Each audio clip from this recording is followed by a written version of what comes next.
Yo he pensado hablaros sobre lo que significa, ¿no?, ser cristiano, que es algo no atemporal, porque como vamos a ver es una fe histórica, ¿no?, en un sentido tan estricto y realmente radical como muy pocos credos, ¿no?, o fes podemos encontrar en el mundo de la religión que tenga tanta importancia en la historia como el cristianismo, pero sí que realmente hablar del cristianismo hoy, ¿no?, y de la Iglesia en este momento actual implica una paradoja, y sobre la que he estado pensando, que es la situación de lo que significa el tiempo entre el entonces, la realidad de quién es Cristo Jesús, de lo que Él ha hecho y de lo que significa para el creyente, ¿no?, y lo que implica el hoy, el presente, un mundo tan distinto, tan diferente y que cambia además constantemente, ¿no? Y la dificultad que ha tenido el cristianismo siempre, ¿no?, para, partiendo de esa realidad histórica de lo que es Jesús y de lo que ha hecho en el tiempo y en el espacio, ¿no?, presentarlo a cada nueva generación, a cada momento histórico, con la pertinencia y la actualidad que tiene siempre Jesús y su mensaje, ¿no?, pero al mismo tiempo con la fidelidad, ¿no?, a lo que realmente es Jesús y lo que realmente ha hecho.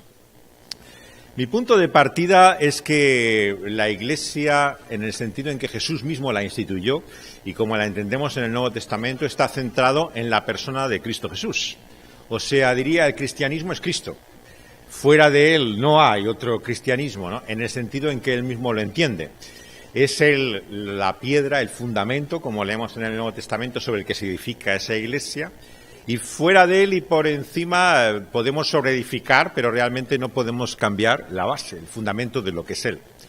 El cristianismo es histórico, por lo tanto, también no en el sentido de que sea antiguo, claro, todas las religiones pueden tener una historia más o menos reciente o antigua, pero tienen una historia, han nacido en un contexto histórico. Pero el cristianismo depende de la historia, ¿no?, puesto que la verdad fundamental de lo que sostiene es lo que Jesús es y de lo que él ha hecho. Por lo tanto, si como sus críticos dicen no es verdad lo que hemos creído acerca de Jesús y la realidad de lo que él ha hecho, entonces tenemos un serio problema, porque realmente el cristianismo ya no tiene fundamento alguno, ¿no? Entonces, lo que es su fuerza, como en nuestra vida suele ocurrir, es también nuestra mayor debilidad. O sea, aquellas cosas en las que tenemos especial capacidad, ¿no?, y destreza suelen ser también nuestros principales problemas, ¿no?, y defectos. Esa paradoja suele acompañar nuestra vida. Y en nuestra propia fe encontramos esto, ¿no? Lo que es el fundamento único del cristianismo respecto a cualquier otra religión, pensemos, yo qué sé, el budismo, ¿no? O sea, en la Facultad de Alcobendas, donde estoy dando clase con Javier, estamos ahora viendo la senda de Buda, ¿no? Vemos cómo él marca todos estos caminos, ¿no? Y al llegar al final de esa senda, que Buda entra en ese nirvana, según sus discípulos, claro, él muere simplemente de un problema digestivo. Según sus enemigos, muere de una indigestión, que era del abuso que él hacía, digamos, en la comida, ¿no? Pero eso no cambia nada al budismo. O sea, aunque realmente fuera un glotón, Buda, y realmente no fuera para nosotros el ejemplo de ascetismo que se supone que él hacía, la senda de Buda sigue siendo igual. Es la misma, no depende de la coherencia o lo que haya sido la realidad de su vida. Lo mismo podríamos decir de Mahoma, aunque por supuesto sus seguidores, ¿no?, se ofenden tremendamente cuando alguien como Rushdie, ¿no?, escribe una novela y especula sobre la vida de él, ¿no? El Islam no es Mahoma ni su biografía, ¿no? Es la revelación que él recibe, ¿no? Es el Corán, es el libro realmente lo importante, ¿no? No la persona suya. Él es el profeta, el medio, y es reverenciado como tal, pero no es adorado. Claro, Mahoma no es un dios, no es una figura a la cual ellos le prestan devoción y adoración. El cristianismo, sin embargo, como sabemos, es muy diferente. Tiene a Cristo como centro, pero él no solamente es un profeta, no es el que enseña el camino, es que él es el objeto de culto, de adoración, es realmente el corazón de la vida de los creyentes. Y eso hace que sea diferente el cristianismo a cualquier otro credo o religión. Y hace que el mensaje de la Iglesia también haya sido a lo largo de los siglos, por un lado, encontrado esa fuerza que viene de su fundamento histórico, pero también su mayor debilidad en que ha sido el objeto de críticas, ¿no? Esa base y el carácter de quién es ese, el centro de su fe, que es Cristo Jesús. Y nos hemos construido a lo largo de los siglos, claro, un Jesús de acuerdo a nuestra generación y al momento en que vivimos. Si recorremos todos los Jesuses, ¿no?, que se han hecho a lo largo de la historia, nos dicen más de cada momento histórico, ¿no?, que realmente del Jesús de los Evangelios, ¿no?, que es un Jesús diferente a como se ha presentado a lo largo de la Iglesia. Sin embargo, el llamado, claro, a lo largo de los tiempos es de fidelidad a ese Jesús histórico, digamos, ¿no? Helmut Zillik, el teólogo alemán, ¿no?, vivió la generación de los llamados cristianos alemanes. Son estos nazis, ¿no?, que eran cristianos al mismo tiempo. Y entonces en las filas de la Iglesia luterana combinaban, ¿no?, su cristianismo, ¿no?, y su devoción a Jesús, ¿no?, con lo que era la agenda, ¿no?, de Hitler y del partido, ¿no? Y él tiene una enorme preocupación por lo que significa la acomodación, ¿no?, de la Iglesia en momentos históricos como el suyo, ¿no?, a lo que es el espíritu de la época, ¿no?, el Zeitgeist, ¿no?, la forma de pensar que en un momento histórico se daba. Se parece peligrosamente, claro, el mensaje de los cristianos alemanes a la agenda del partido nazi, ¿no? Prácticamente como la Iglesia confesante se da cuenta, ¿no?, realmente no había diferencias fundamentales entre lo que estaban diciendo los cristianos alemanes y el nazismo, ¿no? Había tal asimilación, ¿no?, que finalmente no reconocías, ¿no?, lo que era característico y distintivo de Jesús, ¿no?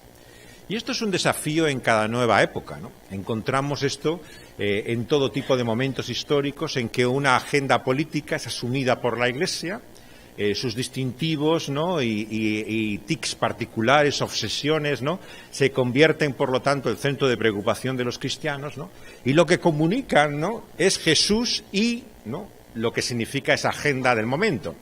El lenguaje de C.S. Lewis, el famoso apologista convertido al cristianismo, ¿no?, es el cristianismo y algo más, ¿no? O sea, puede ser el cristianismo y la familia, puede ser el cristianismo y la moralidad, puede ser el cristianismo y la justicia social.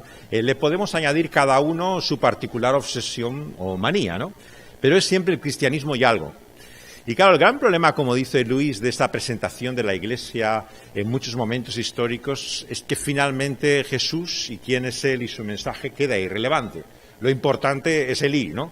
¿Qué es lo que le acompaña? Ese es el centro de atención, es la preocupación, es el enemigo a combatir, es todo lo que absorbe los esfuerzos, ¿no?, la energía de todos estos cristianos que se ven amoldados, ¿no?, en el lenguaje del apóstol en Romanos 12, en vez de transformados, ¿no?, se asimilan, digamos, a su tiempo y toman parte en alguna de las causas que haya en el momento histórico.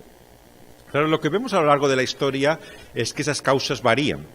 Lo que parecía lógico que era la postura cristiana, ¿no?, hace 100 años no es lo mismo que la que es ahora, ¿no? O sea, la agenda que uno puede tener incluso de una generación a otra, ¿no? Claro, si pensamos, por ejemplo, yo qué sé, por poner ejemplos más comprometidos, ¿no?, la mayoría moral en Estados Unidos en los años 80, ¿no?, surge una generación después de la deriva de los 70, ¿no?, en que entran en crisis toda una generación que había cambiado la sociedad americana, ¿no?, te encuentras con toda una nueva generación que necesita valores, una fuerza moral a la cual sostenerse, ¿no? Y entonces surge el concepto de la mayoría moral, ¿no? Hay una serie de líderes cristianos, ¿no?, pero también políticos, ¿no?, en torno a la era Reagan, que configuran, digamos, todo un sector social que va a transformar la sociedad americana, ¿no? En ese sentido vemos que la agenda cristiana para muchos estaba muy claro, era lo que representaba todo ese movimiento, ¿no?, y la lucha en la que estaban.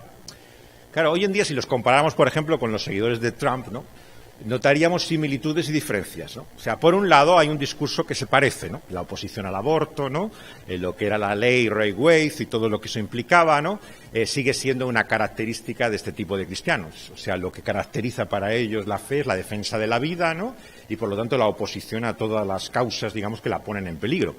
Pero al mismo tiempo, claro, empieza uno a ver notables diferencias, ¿no?, en la manera en que esto se muestra, ¿no?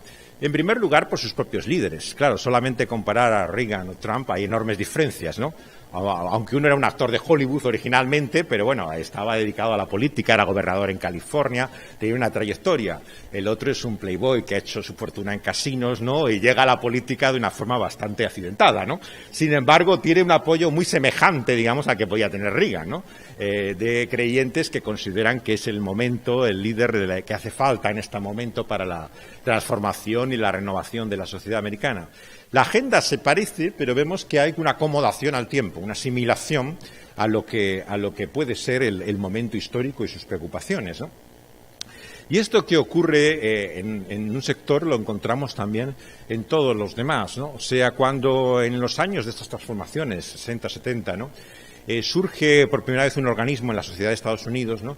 Con preocupación por la homosexualidad, ¿no? Se crea una comisión de estudio de la relación de las iglesias, ¿no? Con la cuestión de la homosexualidad. Este que fue el primer movimiento americano, ¿no? De concienciación, digamos, de las dificultades de los homosexuales en Estados Unidos, era un movimiento eclesial. Se había surgido de líderes de iglesias, ¿no? Que tenían preocupación por ese tema. Algunos tenían ese problema personalmente, ¿no? Pero otros simplemente tenían la cuestión intelectual de cómo tratarlo, ¿no? De allí, de ese movimiento que surge en San Francisco, ¿no? Sale la primera iglesia, ¿no? Que hoy conocemos como una iglesia popularmente llamada homosexual, ¿no? Pero no se llama así, es la iglesia metropolitana, ¿no? Pero surge de uno de aquellos líderes que había encabezado esa comisión que había de conciencia de la iglesia. Para aquellos, digamos, homosexuales que intentaban compatibilizar el cristianismo que ellos sostenían, ¿no? Con la práctica de su vida, de lo que se trataba era simplemente de la tolerancia, ¿no? De que les dejaran, digamos, poder vivir su fe en relación con lo que era su estilo de vida. Claro, cuando hoy hablamos del movimiento gay, estamos hablando de algo muy diferente, ¿no? O sea, en aquel momento lo que había era simplemente una demanda y una exigencia de tolerancia, de permitir vivir, ¿no? O sea, lo que hoy encontramos en el movimiento gay es una demanda de derechos, ¿no? Que se establecen legalmente, ¿no? Como una serie de estatus, ¿no? Jurídicos con los cuales se puede comparar, ¿no? La vida homosexual con la vida heterosexual en todos los aspectos, ¿no? O sea, en una generación diferente encontramos que su expresión, su manera de acomodarse cambia rotundamente, ¿no? En un sentido. Y en otro se mantiene la continuidad con lo que ha sido. Es el tiempo lo que cambia muchas de las cosas, ¿no? Lo que en un momento parece impensable, ¿no? Ahora, unas generaciones después, ¿no? Vemos que es una realidad cotidiana y normal, ¿no? Lo que en una ocasión nos parece intolerable, ¿no? Un par de generaciones después nos hemos acostumbrado a ellos, ¿no? Lo asimilamos y lo aceptamos como parte de lo que hay, ¿no? ¿Cómo convivimos entre esa realidad, ¿no? De lo que creemos que es el cristianismo histórico, ¿no? Y la realidad presente, ¿no? Obviamente yo creo que hay dos peligros, ¿no? Por un lado es la irrelevancia, claro, en la cual se ha convertido cierto tipo de cristianismo, ¿no? Que se aferra, ¿no? Conservadoramente a la realidad del pasado, ¿no? Y que rechaza todo lo que el presente trae, ¿no? Como peligroso, ¿no? Algo que es dañino, nocivo y que va a acabar destruyendo la fe cristiana, ¿no? Entonces encontramos siempre en la actualidad siempre esa paradoja, ¿no? Por un lado hay una modernidad imperante, pero hay grupos resistentes, ¿no? Que se mantienen siempre en esa sociedad moderna, aferrados, ¿no? A ese pasado como su identidad, ¿no? Estas iglesias, claro, son minoritarias, obviamente, pero claro, no quiere decir que por ser minoritarias no existan, ¿no? Son iglesias que se mantienen, aunque tengan menos presencia de lo que tengan otras, ¿no? Sí se mantienen, digamos, en esa fidelidad a lo que creen es el cristianismo histórico, pero en contracorriente, claro, a todo lo que es su entorno alrededor, ¿no? Básicamente, el peligro que encontramos en este tipo de cristianismo es un sentimiento paranoico, ¿no? Todos son peligros, ¿no? Todos son enemigos en torno suyo, ¿no? Entonces son iglesias que están siempre en combate. Lo que gira en torno a su agenda es la campaña siempre, ya no de pervivencia, ¿no? Sino de ofensiva, ¿no? Contra todos los males, ¿no? Que hay en torno suyo y que los ven por todas partes, ¿no? Es un modelo muy característico, ¿no? De lo que es nuestra tradición evangélica, ¿no? Una iglesia que vive en campaña, ¿no?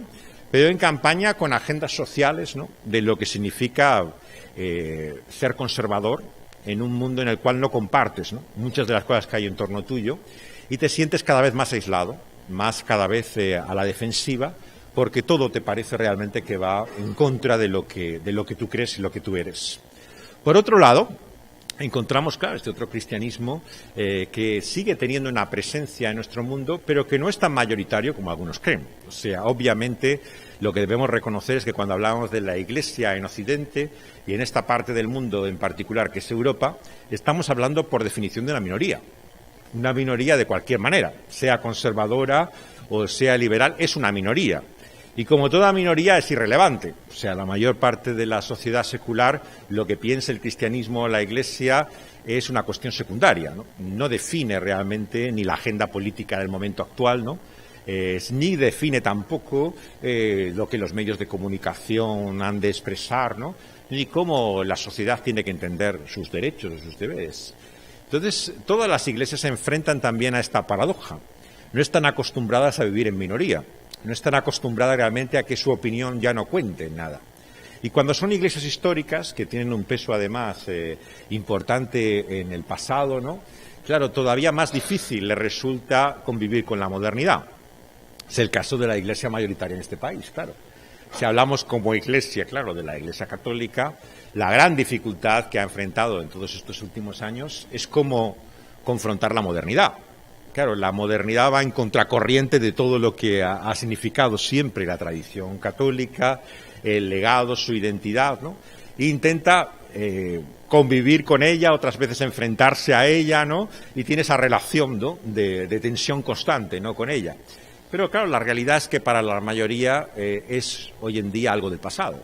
Es simplemente un residuo de lo que ha sido la sociedad en otros tiempos, pero que ya no determina, ¿no?, ni el presente, ni creen realmente que forma parte del futuro, ¿no?, de nuestra sociedad, más que como un referente histórico, ¿no? Y entonces, en este contexto de iglesias históricas, es que ha surgido un mayor esfuerzo, ¿no?, por acomodarse a la modernidad, ¿no?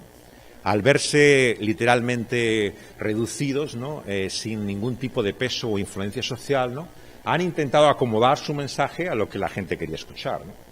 Entonces, durante varias generaciones hemos visto, ¿no?, cómo la Iglesia era un eco de lo que el mundo decía, ¿no? Reproducía su discurso en términos cristianos, ¿no? Y entonces simplemente se aceptaba los valores, ¿no?, las ideas, lo que era realmente la forma de pensar del momento. La gran paradoja, claro, de estas iglesias es que se han convertido ellas también sociológicamente, le llamamos residuales, ¿no? O sea, sus miembros han disminuido, sus cultos y reuniones cada vez son más pequeñas y reducidas en número, ¿no? La influencia e incluso sus representantes y ministros son cada vez más reducidos porque hay menos personas interesadas en representar ese tipo de cristianismo, ¿no?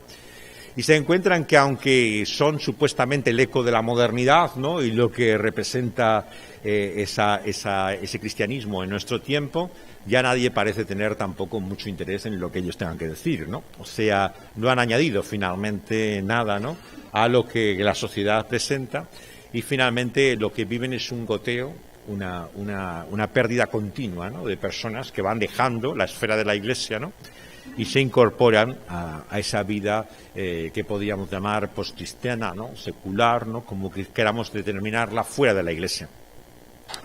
La Iglesia, por lo tanto, hoy se enfrenta a un desafío único ante un mensaje que es el mismo, ¿no?, que ha sido siempre desde el principio, ¿no? Lo que ocurre es que algunos lo han olvidado, ya no saben siquiera cuál era el mensaje, ¿no?, porque se han acomodado tanto a ese mensaje que finalmente ya no saben qué es lo que realmente significa el corazón de ese mensaje, pero desde luego entienden, ¿no?, que es algo que tiene que ver con el pasado, ¿no?, con lo que nosotros pensamos y creemos que significa Cristo Jesús, ¿no?, y lo que Él ha hecho. Y en ese sentido, la realidad presente, ¿no?, nos lleva a una visión de futuro bastante oscura, ¿no?, para la mayor parte del cristianismo. La mayor parte de los libros que se han escrito, incluso en el ámbito más liberal, ¿no?, que encontramos hoy en día, tienen títulos como El futuro del cristianismo, ¿no?, o ¿Qué va a ser realmente de Dios o de la Iglesia? Y prácticamente desde casi los años 60, este es el eco de la teología secular. O sea, se plantea realmente qué sentido tiene hablar de Dios, ¿no?, en un mundo como el nuestro, ¿no? ¿Cómo podemos plantear la Iglesia en una sociedad como esta? La perspectiva que muchos de ellos nos muestran es pasar desde el eje vertical, ¿no?, al horizontal. La clave para ellos es que si la Iglesia no significa nada trascendentemente, ¿no?, como un mensaje espiritual que nos lleve realmente a lo divino, vamos a entender la Iglesia desde el punto de vista horizontal, ¿no?, de lo que significa la relación los unos con los otros, ¿no? Comprender que es un grupo social, ¿no?, como cualquier otro, ¿no?, y que tiene una misión, por lo tanto, que tiene que ver con la relación con los otros, ¿no?, y el papel que puede jugar en la sociedad, ¿no? Pues durante muchos años hemos estado viendo cómo ha habido un giro, ¿no?, incluso en las iglesias más conservadoras, ¿no?, a intentar tener una mayor influencia social, ¿no?, de la Iglesia, ¿no? Se ha acomodado mucho de su sentido de misión, primero, ya no es proselitista, vamos a lograr miembros y reclutas para nuestra causa, sino vamos a tener algún impacto social, alguna influencia que pueda ser de ayuda, ¿no?, o de asistencia a otros, ¿no?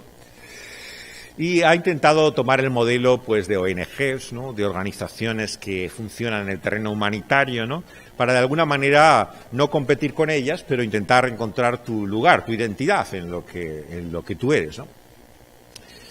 Y es así, claro, realmente como el cristianismo es tolerado en muchos ámbitos actuales, ¿no? Si tiene un efecto humanitario, si sirve de ayuda y asistencia social, bienvenido ese cristianismo, ¿no?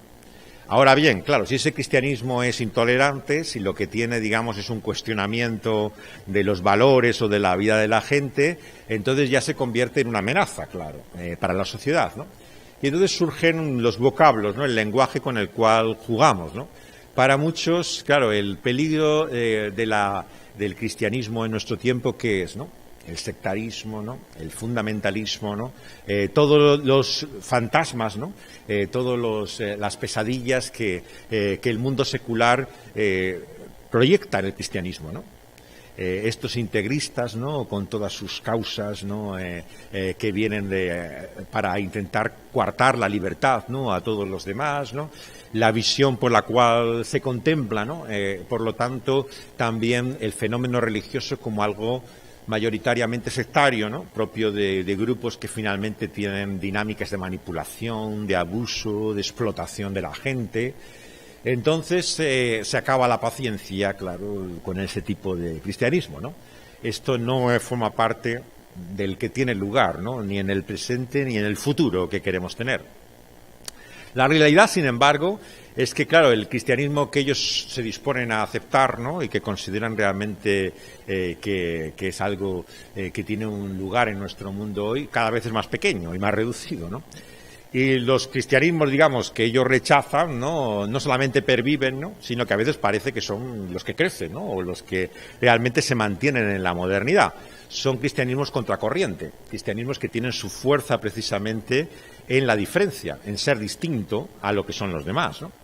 Y entonces crean una identidad, ¿no?, en sí mismo muy fuerte, porque es la identidad que va opuesta, ¿no?, a todo lo que va en torno tuyo, ¿no?, y te da un sentido familiar, ¿no?, realmente de pertenencia, de estar unido, vinculado a algo distinto totalmente a lo que el mundo es.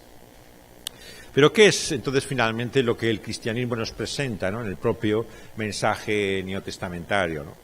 Lo que yo os propongo es que es un cristianismo no solamente histórico, fiel a lo que significa Cristo Jesús, ¿no?, sino en segundo lugar el papel de la Iglesia hoy tiene que ver con lo que significa el propio propósito que vemos en la predicación apostólica de presentar el mensaje de Cristo, pero de Cristo crucificado, ¿no? Dice el apóstol Pablo en el texto de 1 de Corintios que la palabra de la cruz, ¿no?, es locura, ¿no?, a los que se pierden, pero a los que se salvan, esto es a nosotros, dice, hablando a los creyentes, es poder de Dios. El cristianismo apostólico, por lo tanto, que encontramos desde el primer siglo, establece ya también un conflicto, una tensión, ya contra aquellos que son sus contemporáneos, ¿no? ¿Por qué? La tensión viene del propio hecho de que Cristo no es solamente Cristo el Maestro, Cristo el Profeta, ¿no?, Cristo el que activa y hace obras sobrenaturales y milagrosas, ¿no? Sino que este Cristo es un Cristo crucificado, ¿no? Y esa palabra de la cruz se manifiesta como locura, ¿no?, para aquel que la rechaza, que está en ese camino de perdición, pero a los que se salvan se ve como la manifestación del poder sobrenatural de Dios, ¿no?, de lo que significa realmente la vida dinámica con toda su fuerza que hay en Cristo Jesús. Entonces se hace esta reflexión el apóstol. Está escrito: destruiré la sabiduría de los sabios y desecharé el entendimiento de los entendidos. Y se pregunta, ¿dónde está el sabio? ¿Dónde está el escriba? ¿Dónde está el disputador de este siglo? ¿No ha enloquecido Dios la sabiduría del mundo? Pues ya que en la sabiduría de Dios el mundo no conoció a Dios, mediante la sabiduría agradó a Dios salvar a los creyentes por la locura de la predicación. Porque los judíos piden señales y los griegos buscan sabiduría, pero nosotros predicamos a Cristo crucificado, para los judíos ciertamente tropezadero, pero para los gentiles locura. Más para los llamados, sean judíos como griegos, Cristo es el poder de Dios, es la sabiduría de Dios. O sea, el cristianismo no solamente es una realidad histórica y que depende del hecho de la vida y la muerte de Cristo Jesús, sino que ese hecho en particular, que es su cruz, ¿no?, es la fuerza misma de su mensaje. O sea, no es solamente el contenido del mensaje, sino el poder de él. La dinámica del cristianismo depende mismo de la dinámica de la cruz, ¿no?, está diciendo aquí el apóstol. En la medida en que no solamente Cristo es el centro, sino que la cruz realmente es lo que caracteriza ese cristianismo, en esa medida se verá también la manifestación de lo que significa el carácter sobrenatural del cristianismo. El apóstol hace un contraste aquí por lo que podemos entender que es la sabiduría del mundo, le llama, ¿no?, y la sabiduría de Dios, ¿no? Y esa sabiduría divina es locura para el mundo. Es algo incomprensible, absurdo, no tiene sentido, no tiene lógica. Claro, el propio corazón de un Cristo crucificado, como el mensaje cristiano, es una contradicción en términos intelectualmente. ¿Qué mensaje significa el rechazo, el fin, la muerte, ¿no?, la destrucción, ¿no?, de su propio, no solamente líder, sino corazón de su mensaje, que es Cristo? ¿Qué mensaje es un Cristo muerto a una sociedad viva? Decía Huckleberry Finn, el personaje de Mark Twain, el clásico juvenil y de lecturas muy infantiles, ¿no?, que la tía que le leía cuentos, historias de la Biblia, le contó la historia de Moisés, ¿no?, y de lo que pasó con los juncos, ¿no? Pero descubrió en el relato que le hacía la viuda Moore al personaje de Huckleberry que finalmente estaba muerto ese Moisés, ¿no? Y saca la lectura a Huckleberry Finn, y como yo nunca he tenido mucho interés en las personas muertas, ¿no?, finalmente perdí el interés en la historia que me estaba contando. No quería saber ya qué había pasado con ese Moisés. Al principio tenía curiosidad qué había ocurrido con la historia de Moisés al final, pero cuando descubre que está muerto, realmente no forman parte de las personas muertas de su principal interés en esta vida, ¿no? Y claro, esta es la locura del mensaje de la cruz, ¿no? ¿Qué significa la realidad de un Cristo crucificado, de un Cristo muerto? ¿Por qué el apóstol no habla de la resurrección, de Cristo vivo aquí, ¿no?, y nos dice que lo que predicamos no es a Cristo muerto, sino a Cristo vivo? Muchos presentaríamos el Evangelio en estos términos, claro. Cuando vamos a hablar de la gente, no le vamos a hablar en primer lugar de la muerte de Jesús, le hablamos del Cristo que está hoy, vivo, del Cristo que actúa. ¿Por qué el apóstol prefiere, al hablar aquí a los corintios, escoger la muerte y la cruz de Cristo, ¿no?, para decir que ese es el corazón del mensaje cristiano, de la predicación, ¿no?, Cristo crucificado? Si es una locura para el mundo, si no puede entender dónde está la sabiduría en ello, ¿no? ¿Qué sentido puede tener predicar la muerte de Jesús, ¿no? Y la contrapone no solamente con esa sabiduría del mundo que se suele identificar con el pensamiento contemporáneo, ¿no?, de griegos y tantos en aquella época, sino con los judíos mismos. Dice, los judíos piden señales, ¿no? Y los griegos buscan sabiduría. Claro, el judaísmo vemos que estaba inmerso desde la época misma de Jesús, ¿no?, en un hambre y una sed de lo sobrenatural. Frente a aquellos que buscaban la sabiduría o el conocimiento, lo que ellos querían es el poder milagroso, ¿no?, la señal y evidencia, manifestación de lo divino, ¿no?, en el mundo actual. Es en torno a los dos testamentos, ¿no?, que encontramos todo el interés en la angeliología, ¿no?, en la presencia de un mundo espiritual en torno a nuestro. Todos estos milagreros que había en la época de Jesús, ¿no?, que hay algunos que se apuntan en el propio relato, ¿no?, del Nuevo Testamento, que existían en torno a Jesús, ¿no?, y que hacían también supuestos señales, ¿no?, milagros, prodigios que la gente seguía, ¿no?, y que esto era lo que las multitudes, ¿no?, por lo menos en el judaísmo, buscaban, ¿no?, una manifestación clara, evidente de lo sobrenatural. Ahí es donde estaba realmente el poder de Dios. ¿Dónde ves el poder de Dios? Según el cristianismo de muchos hoy, en los milagros. ¿Cuál es el ministerio a buscar? ¿Cuál es la iglesia a seguir, ¿no? ¿Cuál es realmente el ejemplo de cristianismo que debemos emular? El milagroso. Donde haya evidencias y señales de lo sobrenatural, allí está el cristianismo en su pura esencia. Lo demás sería un cristianismo muerto, algo en todo caso que es simplemente una cuestión intelectual, ¿no? Nada que tenga verdadera importancia para nosotros, ¿no? En cierto sentido, como vemos, el cristianismo apostólico se enfrenta realmente a los dos peligros que seguimos viendo hoy, ¿no? Por un lado, una racionalidad que quiere quitar del cristianismo todo lo sobrenatural, ¿no?, que quiere acomodarlo, digamos, a un mensaje no solo filosófico, sino ético, una visión de la vida razonable, ¿no? Y por otro lado, los que se aferran precisamente a ese hambre y esa sed, ¿no?, de milagros y señales.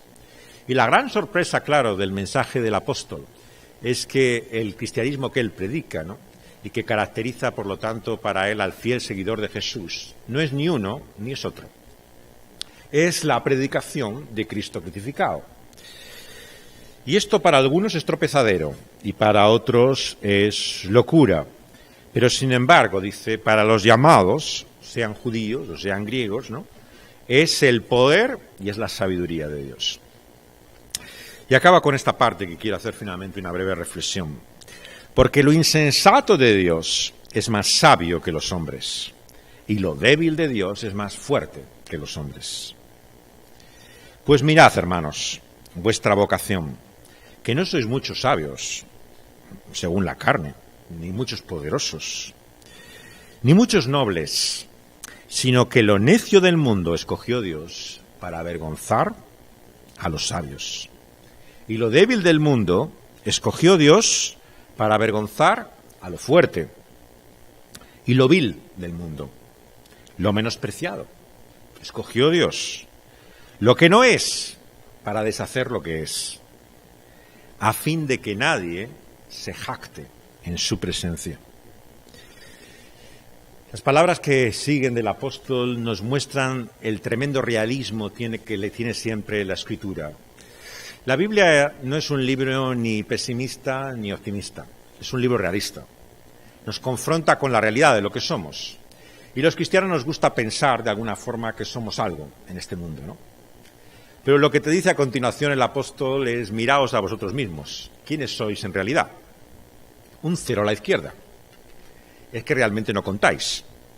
Ni en el mundo intelectual, ¿no?, ni en el mundo del poder. En ninguno de los aspectos realmente tenéis nada que hacer. Si contempláis a quiénes son los que ha amado, ha escogido Dios, se ha revelado en Cristo Jesús, ¿quiénes sois realmente para este mundo hoy? Para esta sociedad. No lo más inteligente, no lo más poderoso o fuerte que este mundo tiene, ¿no? Todo lo contrario, es lo que este mundo desprecia, lo que este mundo rechaza, lo que realmente no quiere saber nada de ello. El cuadro tremendo, ¿no?, que nos hace aquí el apóstol al comienzo de esta primera carta de Corintios, ¿no?, es como si nos colocara sobre un espejo, ¿no?, que te hace desvanecer todas las ilusiones, ¿no?, todas las grandes sueños y espejismos que tantas veces seguimos, ¿no?, de lo que realmente es el cristianismo hoy en día. Claro, cuando oyes a los cristianos hablar parece la reserva de Occidente. somos los grandes valores morales, los que vamos a enseñar lo que es la familia a la gente. Mirar nuestros matrimonios y veréis realmente lo que es el futuro verdaderamente de una armonía y unión que es la base de la sociedad, ¿no? Mirar nuestra educación de nuestros hijos, ¿no? Cómo los formamos y educamos, ¿no? Y podéis ver lo que realmente una educación sana, que realmente que es ejemplo y emulación para todos. Mirar lo que son nuestras comunidades, ¿no? La relación que existe entre nosotros, ¿no? El servicio que tenemos al mundo, ¿no? Claro, cuando escuchas a los cristianos, realmente percibes de todo, ¿no? Menos de lo que aquí habla el apóstol, ¿no? Hay mucha jactancia, pero no precisamente de lo que habla aquí el apóstol. Hay jactancia de uno mismo, de lo que nosotros somos, de lo que nosotros podemos ofrecer. Cuando se habla del cristianismo, de la Iglesia, ¿no? Se presenta el valor que esa Iglesia, ¿no? Tiene y la realidad de lo que son esos cristianos para el mundo hoy. Pero ¿de qué es de lo que se jacta, ¿no? O de lo que se gloría el apóstol, ¿no? Lo que nos dice es que no se jacta de nadie más, ¿no? Que del Señor, de Dios mismo. Hay una conciencia propia, ¿no? Que resulta humillante, pero al mismo tiempo liberadora, ¿no? En esta enseñanza apostólica. Es cierto que no somos, ¿no? Lo que quisiéramos ser. Es cierto que estamos lejos de ser lo mejor de este mundo. Más bien somos lo contrario, más cercano a la escoria, a lo que realmente no vale a los ojos de este mundo. Pero la maravilla, el asombro del Evangelio es que lo que no es para este mundo, Dios ha querido que sea lo que sea. Y lo que era un cero a la izquierda, para Él es realmente lo que importa de la vida y del mundo. Y los que son don nadies, ¿no? Son todo para Dios y su reino en Cristo Jesús, ¿no? ¿Y por qué? Porque Dios lo ha querido. Nuevamente utiliza el argumento y la lógica que desde el Antiguo Testamento caracteriza a la revelación de Dios. Dios quiso en su voluntad, porque así le plació, ¿no? Mostrarse a aquellos hombres, a esa familia, formar aquel pueblo, ¿no? Crear finalmente ese testimonio suyo vivo en el mundo que es su Iglesia hoy. ¿Por qué? Porque lo ha querido. Así le ha placido. Eso es lo que ha sido su voluntad, ¿no? Entonces la diferencia no está en nosotros, ¿no? Está en Él. Es Él el que ha querido realmente mostrarse por medio de esta su Iglesia a este mundo y escoger y llamar a los que este mundo no escogería o llamaría como sus representantes. Pero son los que Él ha elegido, los que Él ha preferido. Claro, el apóstol una y otra vez en estas palabras nos damos cuenta que piensa en primer lugar en sí mismo. Claro, ¿quién era Pablo a los ojos del cristianismo? Era Saulo, el perseguidor de la Iglesia, blasfemo, que maldecía una y otra vez el nombre de Cristo. ¿Por qué Dios se complació, ¿no? Eligió escoger precisamente al enemigo de la Iglesia para convertirlo en su mayor defensor? ¿Por qué quiso precisamente al que maldecía del nombre de Cristo convertirlo en su servidor? ¿Por qué quiso precisamente aquel que había sido tan destacado representante de la religión de sus padres en el judaísmo, ¿no? Convertirle en la causa de desprecio, rechazo y oposición que tuvo en toda sinagoga por donde iba el apóstol Pablo? La oposición beligerante, hostil, terrible de los judíos frente al apóstol, ¿no? Y su mensaje, ¿no? ¿Por qué? Porque así lo quiso. El Señor no da otra explicación y Él es consciente al escribir estas palabras, ¿no? De que su propia vida es un ejemplo, ¿no? De cómo Dios trastoca, ¿no? Nuestros planes y nuestro sentido del propósito, ¿no? Y nuestra misión en este mundo. Es cierto que Pablo nunca olvidó lo que había sido, ¿no? Y lo que fue. Alguien que era enemigo de la Iglesia, blasfemador, alguien que perseguía el cristianismo. Pero porque no lo olvidaba precisamente, ¿no? Es por lo que se daba cuenta de que si era lo que era por la gracia de Dios, ¿no? En Cristo Jesús, ¿no?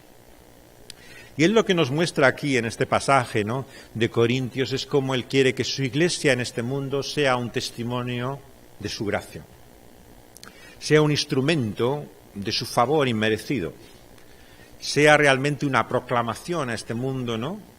De lo que este mundo no quiere ser, ¿no? Pero que sin embargo, por medio de Dios nos muestra lo que puede llegar a ser, ¿no? Esa nueva sociedad que es la Iglesia es, en definitiva, la proclamación y declaración al mundo de que los que no son nada, con Dios pueden ser todo. De que quien no significa a los ojos de este mundo nada que merezca la pena prestar atención, Dios lo puede convertir, ¿no?, por su sola gracia, ¿no?, en el centro y objeto de su atención.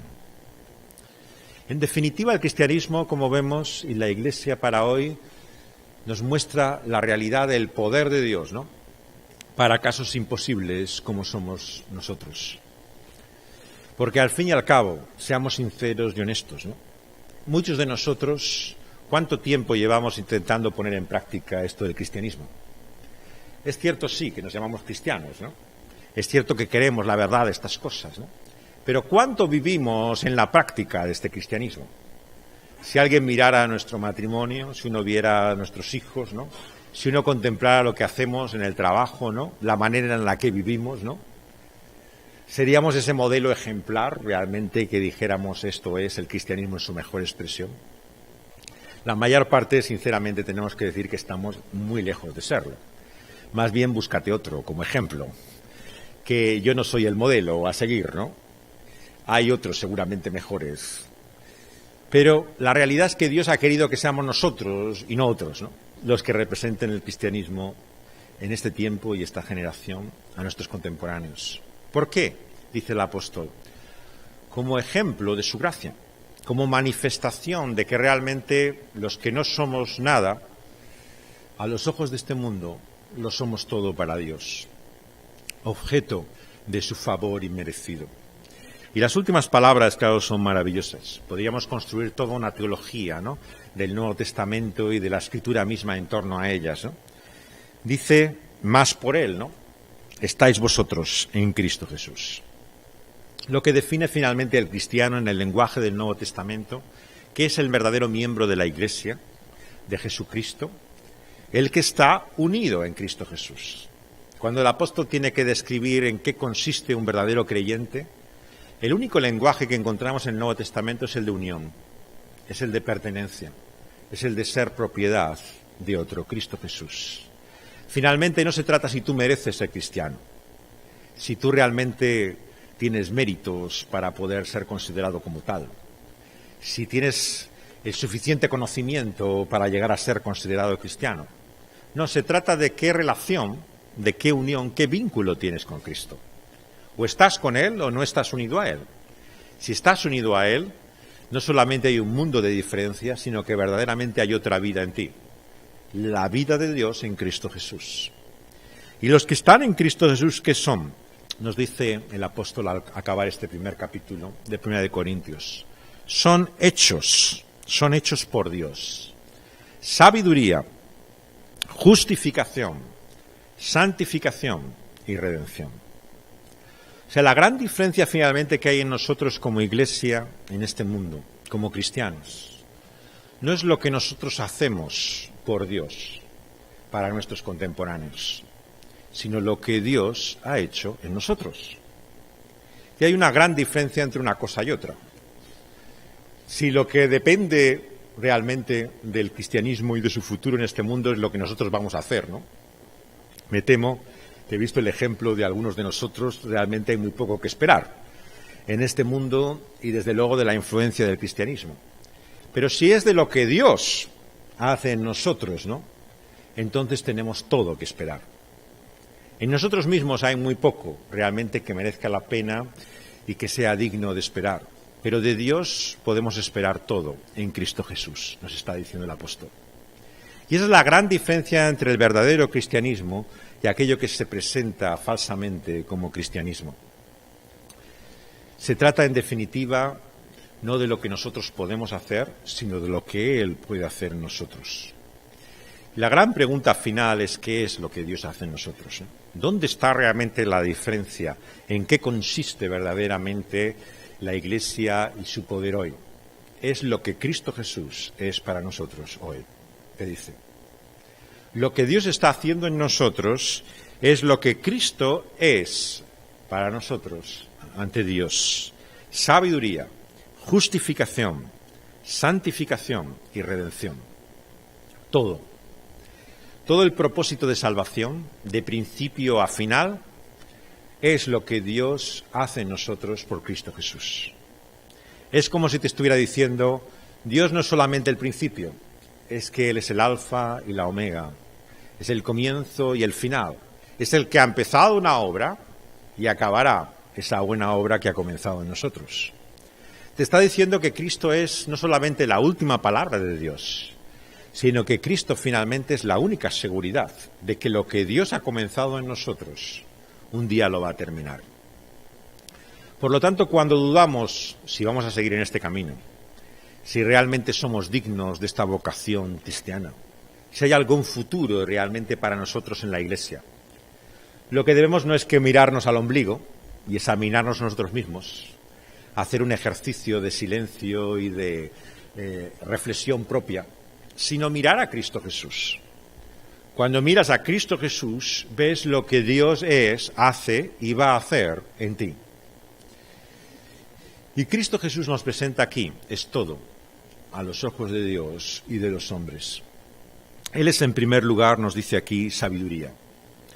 Claro, la sabiduría es ese conocimiento práctico que desde el judaísmo en adelante encontramos en la Escritura, que muestra lo que significa el verdadero discernimiento, el verdadero entendimiento puesto en práctica. Claro, sabemos que hay una sabiduría que es la que el mundo conoce, pero ese ejercicio intelectual, lo que podemos saber o conocer, tiene mucho que ver realmente con nuestra mente y con lo que nos gustaría que fuéramos, pero muy poco realmente con la práctica, con lo que significa vivir, ¿no?, la realidad de lo que sabemos y conocemos. La mayor parte de nosotros damos testimonio de que una cosa es lo que sabemos y lo que conocemos, y otra cosa es lo que hacemos. Son dos cosas muy diferentes. Y el mayor maestro de sabiduría que puedas encontrar, de ética y con el mejor conocimiento, no significa más que el mejor conocimiento, sabiduría y ética que puedas conocer. Pero no es la práctica o la vida de eso. Eso lo tienes que vivir tú. Eso lo tienes que hacer tú. Eso lo tienes que poner en práctica tú. La gran diferencia del cristianismo es que la sabiduría de Dios dada a nosotros en Cristo Jesús, ¿no?, es la puesta en práctica, ¿no?, de ese conocimiento de Dios en nuestra vida, ¿no?, por medio de Cristo Jesús. Y eso es lo que hace que lo que muchas veces nos humilla, avergüenza y nos hace dudar que realmente podamos seguir siendo ejemplo de cristianismo, pueda cambiarse por la perspectiva y la esperanza, ¿no?, que nos da aquí Dios en su palabra. Por medio de Cristo Jesús podemos tener la sabiduría que nosotros no tenemos, la que es de Dios, y nos viene en Cristo Jesús. Y junto a esa sabiduría está su justicia, su justificación. Esta palabra en la cual giró todo el gran debate de la Reforma del siglo XVI, ¿no?, cómo somos aceptados delante de Dios, ¿no?, nosotros como hombres pecadores, ¿no?, es realmente la cuestión definitiva, ¿no?, de la salvación. ¿Qué es lo que justifica tu vida? ¿Qué es lo que hace en definitiva que tú seas declarado justo? Que tu vida realmente sea digna delante de Dios. El mensaje una y otra vez del cristianismo es que la dignidad no está en nosotros, ¿no?, sino en Cristo Jesús. Y quien es aceptado en Dios por medio de Cristo, ¿no?, es considerado digno en Cristo Jesús, ¿no? Y por lo tanto no hay otra justificación para la Iglesia en este mundo, ¿no?, ni para el cristianismo que Cristo Jesús. Si nos muestran las vergüenzas, el lado oscuro, las sombras del cristianismo, debemos ser los primeros en reconocerlas. Ciertamente que hay poco de recomendable muchas veces en la historia de la Iglesia. Pero el verdadero valor de la Iglesia, ¿no?, no son los hechos comendables, ¿no?, y elogiosos y maravillosos que haya podido hacer el cristianismo a lo largo de los tiempos. Es Cristo Jesús. Es realmente Él la dignidad de la Iglesia. Él es el valor de lo que el cristianismo ofrece a este mundo. Y por lo tanto no le decimos cuánto hay de recomendable en nosotros como su Iglesia, sino cuánto hay realmente de digno en Cristo Jesús, ¿no?, para poder ser aceptados por Dios. Y junto a esa sabiduría y justificación aparece también la santificación. Esta ha sido la gran preocupación evangélica, ¿no?, desde hace siglos después de la Reforma. Si en la Reforma la cuestión era cómo ser aceptado por Dios, ¿no? Era un problema de salvación, ¿no? A partir de adelante, en el siglo XVII, XVIII, la gran obsesión evangélica, ¿no?, es cómo mostrar esa nueva vida que tenemos de Dios en Cristo Jesús. Desde el Club de los Santos, de Wesley y el origen del metodismo, hasta todos los movimientos de santidad, ¿no?, los despertares espirituales, todos estos son en definitiva la tradición evangélica que se ha dado en llamar de santidad, ¿no? El deseo de querer vivir el cristianismo en su última expresión de una forma coherente y realmente evidente para el mundo. El cristianismo evangélico ha presumido, ¿no?, y se considera que es el cristianismo puesto en práctica. Los demás repetirán el credo cada domingo en misa, ¿no?, pero nosotros vivimos el cristianismo en lo que es, en su realidad cotidiana. Este es nuestro orgullo. Pero lo que nos dice el apóstol es que no hay otra santificación y santidad que la que está en Cristo Jesús. Finalmente, lo que podamos ser de diferentes, la diferencia no está en nosotros, sino que está en Cristo Jesús. Y por lo tanto, quien tiene en Cristo Jesús, a Cristo Jesús tiene la santidad de Dios mismo en su vida. Y este es el énfasis mayoritario en el Nuevo Testamento. Es cierto que hay un cambio de vida, que hay una transformación moral, que hay realmente un seguimiento y compromiso con Cristo. Pero la mayor parte de los pasajes, si hiciéramos ahora un balance, hiciéramos una estadística, ¿no?, de todas las veces que se habla de santidad, ¿no?, en el Nuevo Testamento, nos sorprendería que la mayoría de esos pasajes nos hablan de la santidad que tenemos en Cristo Jesús, ¿no?, en vez de la santidad que nosotros llegamos a adquirir, ¿no?, a conseguir por medio de nuestra asimilación, amoldando e imitando a Cristo Jesús. El énfasis mayoritario del Nuevo Testamento es lo que Cristo es para nosotros, no lo que nosotros llegamos a ser. Y de esa forma vemos cómo en el mensaje apostólico finalmente todo gira en torno a Él. Él es la sabiduría, Él es nuestra justicia, Él es nuestra santidad. Y finalmente acaba con esta última palabra que quiero terminar.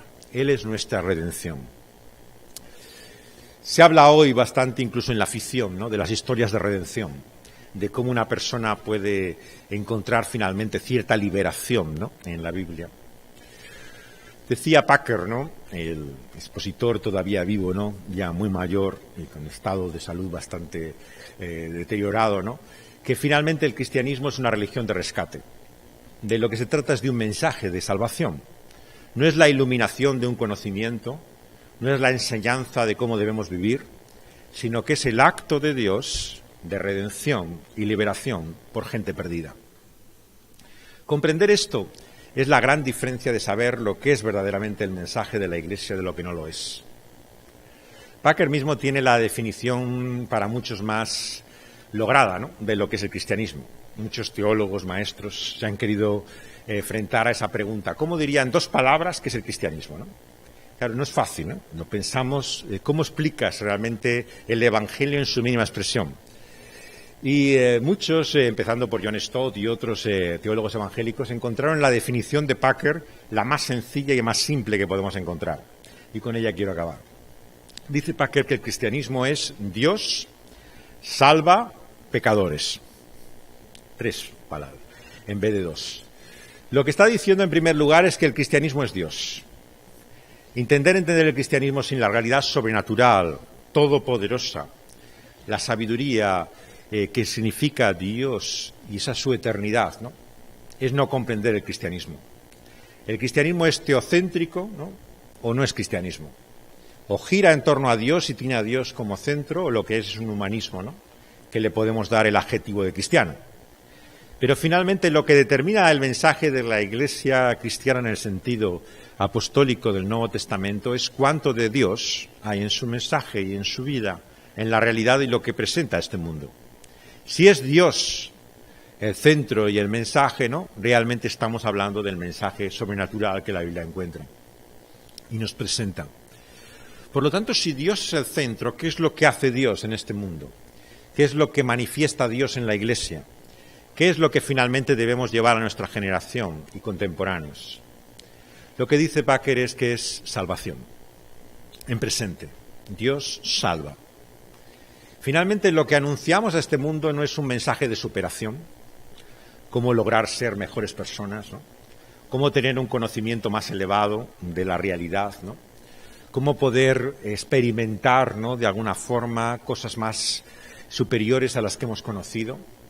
Se trata del acto de salvación, de redención de personas perdidas, que no tienen futuro, que no son nada. Es un mensaje de redención, de liberación. Para muchos, poco ambicioso. Nada demasiado maravilloso que presentar a este mundo. El rescate de gente perdida. Es lo que hacen los servicios de asistencia social, los que recogen los restos y residuos de lo que va quedando en esta vida. Pero nada muy maravilloso. Sin embargo, el Evangelio, como vemos, tiene toda su gloria en el poder de ese Dios que se muestra, en el pastor, en mayúsculas, que dejando sus 99 ovejas, ¿no?, va a buscar a una que se había perdido. Y hay más gloria en el cielo, dice el Señor, por una que se había perdido y ha sido rescatada, ¿no?, que por 99 que han quedado en el redil. Es el rescate, finalmente, el que da el valor, el sentido y la satisfacción y aceptación de Dios de su Iglesia. Dios se complace en una Iglesia que salva, rescata, ¿no?, a personas e individuos como esa oveja perdida. A los ojos del mundo, algo tangencial, marginal, ¿no? Simplemente una labor modesta que tiene su sentido, pero que no tiene gran importancia finalmente, porque estos no son los que influyen y realmente determinan el mundo. Pero a los ojos de Dios es todo para Él. El rescate y la salvación es finalmente el propósito mismo de Dios en este mundo. Y en la última expresión que utiliza Packer para hablar de lo que es el Evangelio, ¿no?, encontramos el gran contraste, pero al mismo tiempo el realismo profundo de la Escritura. Pecadores. ¿Qué es lo que Dios salva? ¿Santos? ¿Qué es lo que Dios salva? La buena gente de este mundo, ¿no? ¿Qué es lo que Dios salva finalmente de aquellos que se esfuerzan, que se sacrifican, que se entregan? No, salva pecadores. Y este es el escándalo del cristianismo desde el principio. Claro, podríamos entender un mensaje que se dirige a aquellos que con su carácter moral, ¿no?, han mostrado realmente ser personas especiales, ¿no?, excepcionales, ¿no?, buena gente. Podemos entender que para Dios, si algo importa, ¿no?, es la buena gente. Pero ¿qué valor tiene para Dios la mala gente? Los pecadores. Claro, este es el gran problema de los Jesuses que ha construido la Iglesia a lo largo de la historia. Claro, eran Jesuses que parecían grandes personas a lo largo de la historia, que se describían como maestros espirituales, grandes ascetas, personas con contacto con la divinidad, pero algo muy diferente a lo que el Evangelio nos muestra. ¿Cómo se le llama a Jesús? Como glotón y amigo de pecadores. Esta era la descripción de sus contemporáneos. Nada muy ascético, nada muy espiritual. Más bien nos mostraba lo que era la compañía habitual de Jesús. Jesús no trataba con la gente honesta y honrada que había en la Jerusalén de su primer tiempo y en los pueblos y aldeas que rodeaba. Trataba con los corruptos, trataba con los que nadie quería mezclarse, con aquellos que era la peor compañía para uno relacionarse. A ellos son a los que acude a su casa, a los que come en su mesa, con los que se relaciona, con los que nadie quiere saber, ¿no?, y con los que el Señor ha venido a salvar y a buscar, a aquellos que se habían perdido y el Señor quiere rescatar. Por lo tanto, si la Iglesia quiere encontrar su lugar en hoy y el mensaje y la realidad que tiene que ofrecer a este mundo, tendrá que ser en la medida que se acerca a esa realidad que es Cristo y Cristo crucificado. Aquel que ha venido a buscar y a salvar. Aquel que se había perdido. Por lo tanto, su poder y su fuerza, su influencia y su conocimiento se medirá no por los sabios y poderosos de este mundo, sino por aquellos que están perdidos. Si algo tiene de valor para Dios lo que podamos hacer aquí, no será tal vez para aquellos que representan algo a los ojos del mundo, sino para los que no son nada para el mundo. A estos Dios ha venido a salvar. Es solamente en ese sentido que podemos hablar de una opción preferencial de Dios, ¿no? No es que a Dios le atraiga la marginación, ¿no?, y que tenga una preferencia siempre por estar totalmente fuera, ¿no?, del discurso y del centro de influencia del mundo, ¿no? Se trata del corazón del Padre. Y el corazón del Padre, ¿no?, va dirigido particularmente para aquellos que han fracasado, que están en quiebra moral, que no han logrado vivir, ¿no?, la vida que debieran vivir. Los otros son los justos para sí mismos, los que se justifican a sí mismos, los que se aceptan a sí mismos. Pero para estos, como dice el apóstol, lo que hay es perdición. El cristianismo es locura y es tropiezo, ¿no?, porque precisamente vemos que no necesitan de ese Dios y Salvador en Cristo Jesús. Pero si como el apóstol podemos decir que Cristo Jesús vino a buscar y a salvar pecadores, de los cuales yo, dice a Timoteo, soy el primero, ¿no?, en presente, ahora, ciertamente nuestro corazón será como el del Señor Jesús.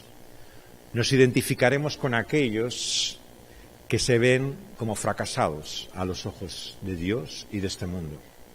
Aquellos que piensan que no viven a la altura de las circunstancias. Aquellos que se dan cuenta, ¿no?, que realmente su vida, ciertamente y honestamente, no es lo que debiera ser, ¿no?, que confiesan delante de Él, ¿no?, que han fallado, que están perdidos. A estos es a los que el Señor se complace en salvar. Por lo tanto, si queremos ser iglesia de Cristo Jesús en este mundo, debemos tener compasión por aquellos que están perdidos. Y una sola persona en esta iglesia que venga a los pies de Cristo Jesús vale más para Dios que todos los que con su mayor conocimiento, influencia y acción en este mundo, el mundo alaba y reconoce. Y hay mayor gozo en los cielos por esa persona que se ha salvado y ha venido a los pies de Cristo Jesús que por las multitudes que están lejos de Él. Si queremos tener el corazón de Dios, tenemos que tener amor por las personas. Tenemos que preocuparnos por individuos. Tenemos que tener la compasión de aquel pastor que, viendo a aquellas ovejas, se conmovió en su interior porque los vio perdidos, profundamente extraviados, absolutamente camino de su propia destrucción. Vamos a pedirle a Dios en oración que nos dé ese corazón y compasión. Señor, venimos ante ti sabiendo cuánto nos falta, Señor, de ese corazón que hay en ti como Padre, de la compasión que vemos en Cristo Jesús, de la locura de esa cruz que se entrega y ofrece la vida, Señor, en amor a pecadores como nosotros. Señor, ayúdanos a amar esa cruz, a comprender, Señor, que no hay nada más grande que la salvación que el Calvario representa, Señor, para nosotros como cristianos, porque somos pecadores redimidos por la sangre derramada, Señor, en aquel patíbulo. Señor, ayúdanos a vernos siempre en la medida de esa cruz, a comprender que no podemos ir más allá, Señor, de esa entrega y sacrificio, que no hay nada más grandioso, más profundo y más glorioso que la entrega, Señor, de Dios crucificado, Cristo Jesús.